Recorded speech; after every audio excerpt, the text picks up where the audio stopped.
stage tonight, and Governor Christie, Governor Kasich has said of you, quote, "In Ohio, we have balanced a budget. They don't have one over in New Jersey.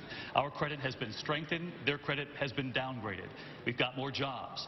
How important are those metrics in choosing the next president? And is his his record on jobs, I should say, actually stronger than yours? Well, he deserves credit for his record on jobs, and he's done a very good job as governor of Ohio.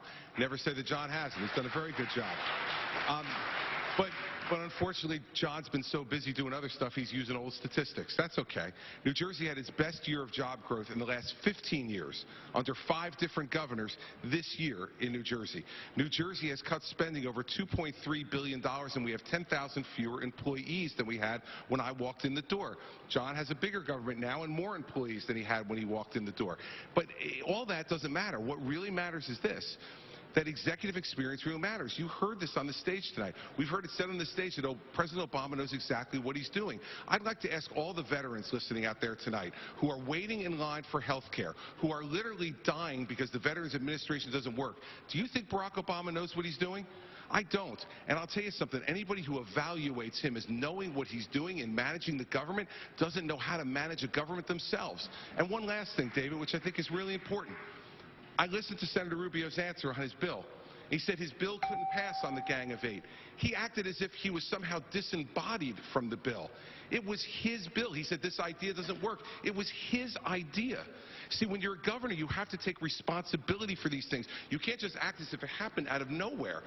We have to take responsibility as executives. I take responsibility for my record in New Jersey. We've rebuilt the economy, and we rebuilt after the second worst natural disaster in American history. I'm proud of my record, and by the way, I like Kasich's record too. He's a good governor. David, thank you, Governor Kasich. Yeah. Look, I'm not here. I like Chris. You did say your record was better than his. But let me just tell you. First of all, we have the lowest number of state employees in 30 years. Secondly, we have grown government at the rate of inflation.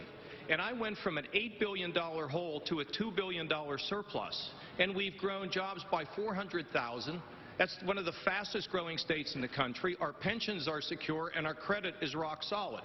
Now, I've learned that what makes things work, what gets the economy going, not just in Ohio, but in Washington. And it's 3 things: common sense regulations, which we have; lower taxes, which we have, the lowest tax cuts in the country; and thirdly, a fiscal plan to balance the budget. When you go from $8 billion in the hole to $2 billion in the black, when you cut taxes by $5 billion and you grow over 400,000 jobs, that is a record that I can take to Washington using the same formula that I used in Washington when I was part of the effort to balance the budget, to give us a surplus, and to create jobs. That's what I did, and I'll do it again in the first 100 days.